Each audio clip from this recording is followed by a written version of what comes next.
She said it again. It's me or the dog. I was still holding the salad tongs when she said it. My hand didn't move, but something in my chest shifted. Sienna sat across from me, barely touching the plate I'd prepared. Her mouth was tight, voice sharper than usual. Devon's fork paused midair. Murphy, my old golden retriever, lay by the back door completely unaware he'd just been named the problem. She chewed up my slipper. Again, Sienna added, not even bothering to glance in Murphy's direction. This just isn't going to work. Either the dog goes or I do. The room was quiet, but not peaceful. Devon looked between us. I didn't say a word I'd said plenty in the past, always calmly, always reminding her that Murphy had been here long before she came around, that he wasn't just a pet, that he was family. Sienna leaned back like she was waiting for a decision, maybe expecting Devon to mediate, to suggest some temporary compromise. She thought this was a negotiation. But Devon surprised us both. He didn't flinch, didn't ask me to explain, didn't sigh, didn't stall. He simply said, "Then go." Sienna's eyes narrowed. "Seriously?" Devon set his fork down, looked at her, and said it again, slower. "Then go." She stood. Her chair scraped back hard against the tile. No one moved to stop her. She grabbed her bag, muttered something under her breath, and walked out the front door. I exhaled slowly. My hand finally lowered the tongs into the bowl. The greens inside had started to wilt. Devon stayed seated. Murphy thumped his tail once on the floor, as if checking if the tension had cleared. I walked to the sink, rinsed my hands, and began clearing the plates. Devon stood to help without saying anything. For a moment, neither of us spoke. We didn't have to. The silence had already spoken for us. He reached for the glasses. I passed him the dish towel. It wasn't over, but something important had just settled into place. After Devon left that night, the house settled into the kind of quiet that feels almost too loud. I wiped the counters, rinsed the salad bowl, and listened to Murphy's slow pause click across the tile. He stayed close, as if sensing I needed him near. He always knew. Murphy isn't just a dog. He isn't something you place in a corner or train into silence. He came into my life the year after my husband passed, when the nights felt too long and the days felt like they had holes in them. I still remember the first evening I brought him home, how he curled up beside me on the couch like he'd been waiting for a place to land. We figured out our grief together, one walk at a time. For years, it was just the two of us. Devon visited on weekends, sometimes brought takeout, sometimes mowed the yard. When he met Sienna, I was hopeful in a gentle, cautious way. A mother never stops wishing her child will find someone who brings out the good in them. I tried truly to open my door to her. But the first time she stepped inside, she wrinkled her nose when Murphy nudged her hand. "Oh, he sheds more than I expected," she said, brushing her jeans like she'd been dirtied. She tried to laugh it off, but there was nothing light about it. I told myself she'd warm up. Most people did. Murphy had a way of convincing even the stiffest guest to give him a pat, but Sienna never softened. Every visit came with another offhand remark: hair on her dress, slobber on the floor, the smell after he came in from a walk. Murphy would tilt his head at her, confused, still offering the same gentle tail wag. I watched Devon watch her, and I watched her watch Murphy, and something inside me tightened each time. Not anger, just a quiet, sinking understanding. I stacked the last plate in the rack and turned off the kitchen light. Murphy followed me down the hall, his footsteps steady and familiar. And even then, I knew this wasn't simply about a chewed slipper. It was about something else entirely, something that would come back sooner than either of us expected. It didn't happen all at once. That's the thing about certain kinds of disrespect. It doesn't arrive as a storm. It drifts in like a draft you don't notice until you're already cold. The first comment came on a Sunday afternoon. Sienna stepped into the living room, looked around and smiled in that gentle, careful way she used when she wanted something. "This house could be cute," she said, running a hand over the back of my armchair, "once the smell's out." I didn't answer. Murphy lifted his head, then settled back down, as if he'd already heard enough. A week later, she walked through the hallway, dragging her fingers along the wall. "Maybe we'll repaint after the wedding," she said. "Something brighter. Something more kid-friendly." I stood at the stove stirring soup, pretending I hadn't caught the shift from "your house" to "we'll repaint." Devin didn't comment either, though I saw his eyes flick toward mine just for a second, like he wasn't sure how to bridge the space between what she said and what he felt. But the sentence that settled into me, the one that didn't raise its voice yet, rang through every room, came on a quiet evening just after dinner. She put down her glass and said it as if reading from a calendar they'd already printed. "We'll live here after we marry. It makes sense for caregiving, and the layout's great for a baby. We'll live here. Not ask, not discuss, not consider. Declare." I looked at her, then at Devin. He shifted uncomfortably, but didn't correct her. She kept talking about how convenient it would be, how she could help me, how the guest room could be converted. I nodded once, not agreeing, not arguing, just marking the moment. There are words that bruise without touching you. And that night, while I washed the glasses she'd left on the table, I felt the ache spreading in places I couldn't quite name. It was the first time I realized she wasn't imagining a life with me in it. She was imagining a life built on top of mine. And that realization followed me into the next conversation I knew I had to have with Devin. I waited until the next afternoon to speak with Devin. He'd stopped by to return a book he'd borrowed, and I could tell from the way he lingered in the doorway that he sensed something was coming. Murphy patted over and nudged his hand, and Devin bent to scratch behind his ears like always. Small, familiar gestures that used to make everything feel steady. "Do you have a minute?" I asked. He nodded, following me into the living room. I sat on the couch, and he settled into the armchair across from me. For a moment, neither of us spoke. The quiet felt heavier than usual. "I'm going to say this plainly," I began. "If Sienna doesn't accept Murphy, she doesn't move in. Simple as that." Devin blinked, surprised, but not confused. He knew exactly what I meant. Still, he leaned back and exhaled slowly. "Mom, don't you think that's a little harsh? She's trying. She just doesn't connect with him the way you do." "That's fine," I said. "She doesn't have to love him. But she does have to respect that he belongs here." Devin rubbed a hand over his jaw, a gesture he'd picked up from his father. "She's thinking long-term. She wants to help.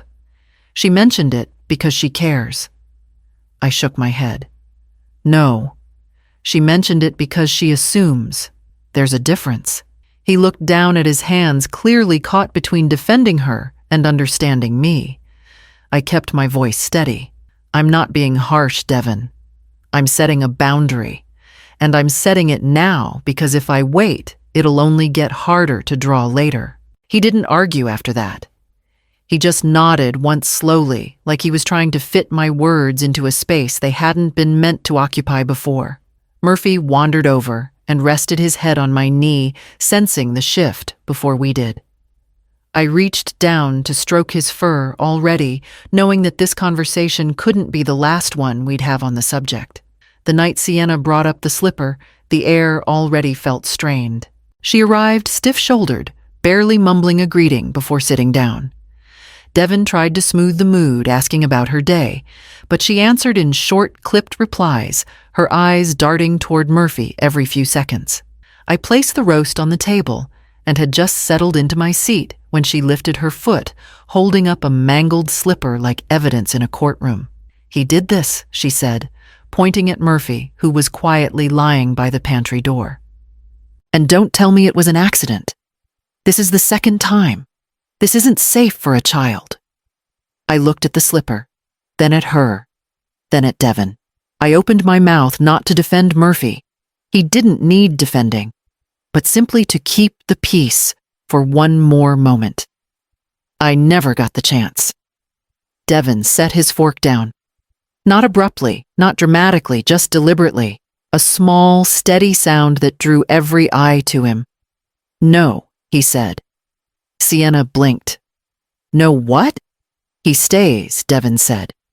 Murphy stays. This is my mother's house. The room held its breath. Even Murphy lifted his head. Sienna stared at him like she hadn't quite heard correctly. You're siding with her. Over me? Devin didn't look away. I'm siding with what's right. The words were calm, not cruel, not meant to end anything, just meant to draw a line where none had been drawn before. Sienna pushed her chair back, the legs scraping hard against the floor. I can't believe this, she muttered, grabbing her purse. I'm not going to raise a baby in a place where a dog runs the rules. She didn't wait for a reply. The front door shut with a vibration that ran through the tableware. Devin exhaled, rubbing the bridge of his nose. Murphy crossed the room and rested his chin gently on Devin's knee, as if in some quiet affirmation. I gathered the dishes wordlessly, knowing this wasn't the real fallout, just the start of what would come after. After the door closed behind her, there was no slam, no raised voices trailing into the night, just quiet. A stillness so complete it seemed to hum through the walls. Devin didn't get up right away. He sat there, staring at his plate, as if he needed a moment to adjust to the absence. Murphy returned to his spot, under the table, circled once, and settled with a soft sigh, his tail giving a single lazy flick. I didn't say anything. There was nothing that needed to be said. Eventually, Devin reached for his water and took a sip, like nothing unusual had happened. I stood and gathered the empty bowls, and he followed suit, without a word. We moved around the kitchen in practiced rhythm, me rinsing him drying. The kind of small, familiar task that lets the world reset itself a little at a time. He passed me a clean glass and I placed it on the rack. No speeches, no unpacking, just presence. Murphy's head was visible beneath the table, eyes half closed. His body stretched out in comfort he hadn't felt during Sienna's visits. I noticed it then, how the air itself seemed to settle like the house had been holding its breath and was finally allowed to exhale. When we finished, Devin leaned against the counter, arms crossed. You were right, he said softly. I turned off the faucet. It wasn't about being right. I know, he replied, but still, you were. I nodded, not in victory, but in recognition. We stood there for a while longer, letting the silence wrap around us like a shared blanket. He eventually glanced at the time. I should head out. Got work early? I walked him to the door. He bent to pet. Murphy gave his head a scratch, then turned to me. Thanks for dinner, Mom. Anytime, I said. He left without saying anything about her, and I didn't bring her up. There was no need. The real conversation had already happened in everything we hadn't said. I locked the door behind him, turned off the porch light, and walked back to the kitchen, ready now for what I knew was coming next. I was trimming the rose bushes by the front walk when Marta waved me over. She was on her porch with a mug in hand, the kind of late-morning coffee that lingers long after breakfast is done. I meant to tell you, she said, voice low, like we were already sharing a secret. I was at Clover's Cafe a couple days ago. You'll want to know this.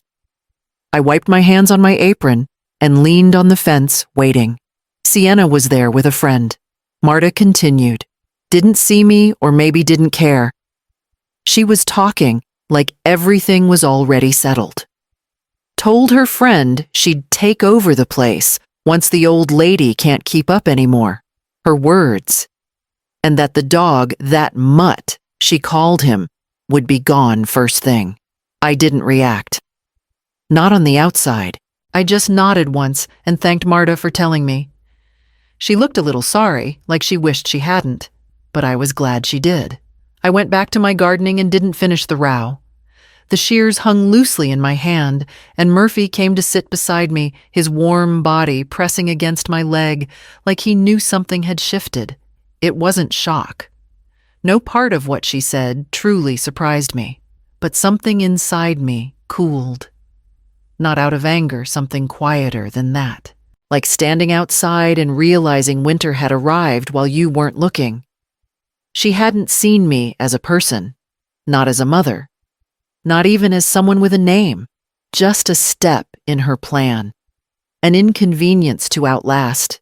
I stayed out there for another hour, though I didn't do much work.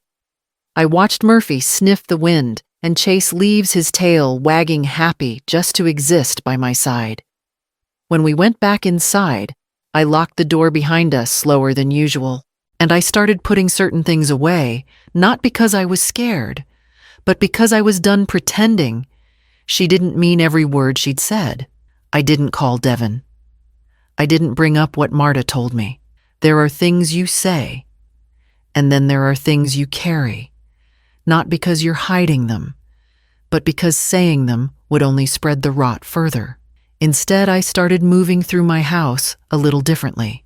I took the photo albums off the low shelf and placed them in the linen closet high up where I kept the winter blankets.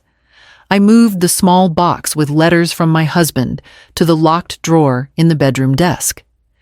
I even gathered Murphy's medications, just the usual stuff for joints and digestion, and stored them above the fridge out of casual reach.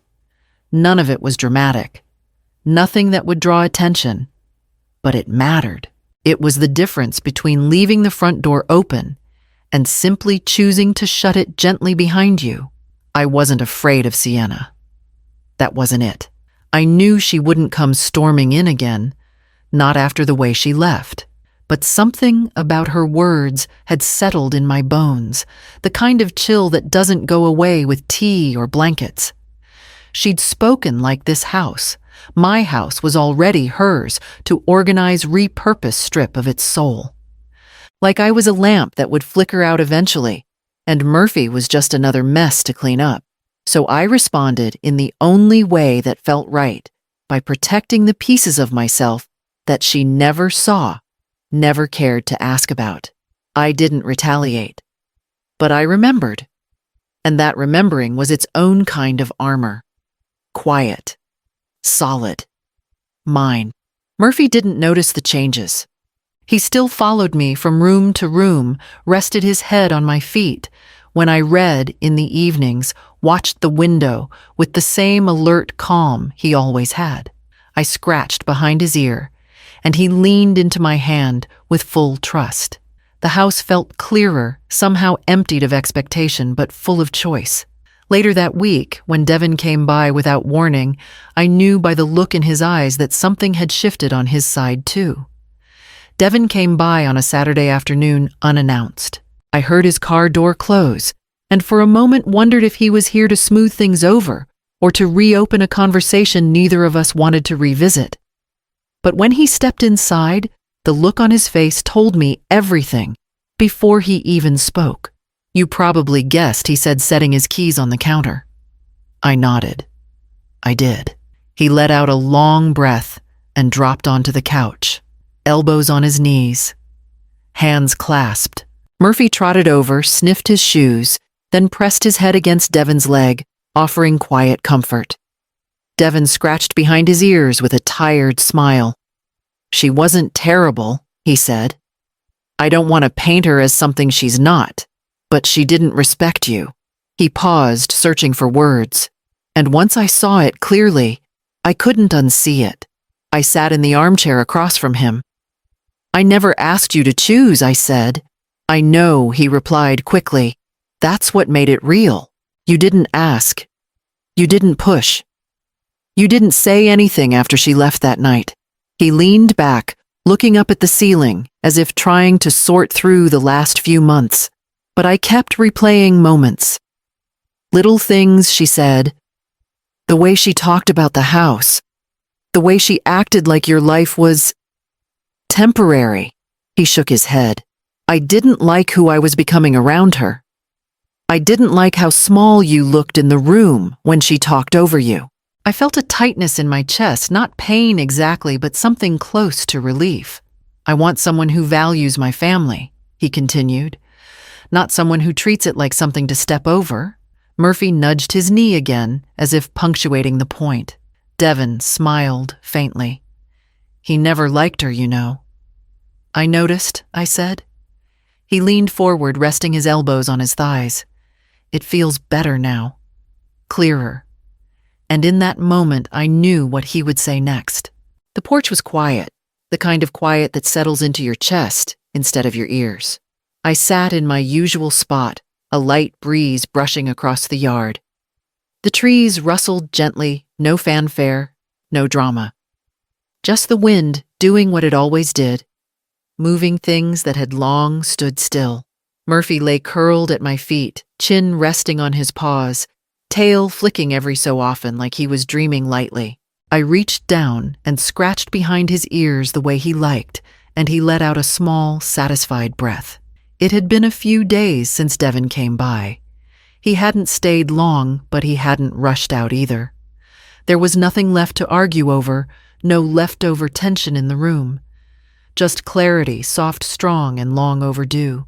He'd made his choice not because I asked him to, not because he was cornered, but because something in him had quietly taken root and grown. He saw what I'd seen. He felt what I'd felt. And in the end, he stood where he knew he needed to. I didn't lose my son. And maybe more importantly, I hadn't lost myself. I never raised my voice. I never slammed a door. I never drew a battle line. I simply stayed still until the noise fell away and the truth remained. I looked out across the yard, the garden beds half empty now that summer had passed.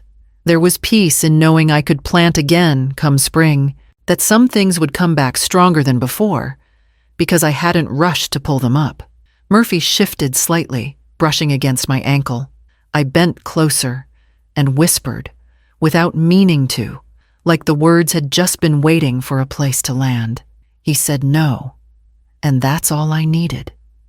The breeze caught the edge of the old wind chime by the porch beam, making it sing softly, almost like an answer. I leaned back in the chair, not bracing for anything, not guarding my breath. Just sitting, just being. And for the first time in a long time, not feeling alone.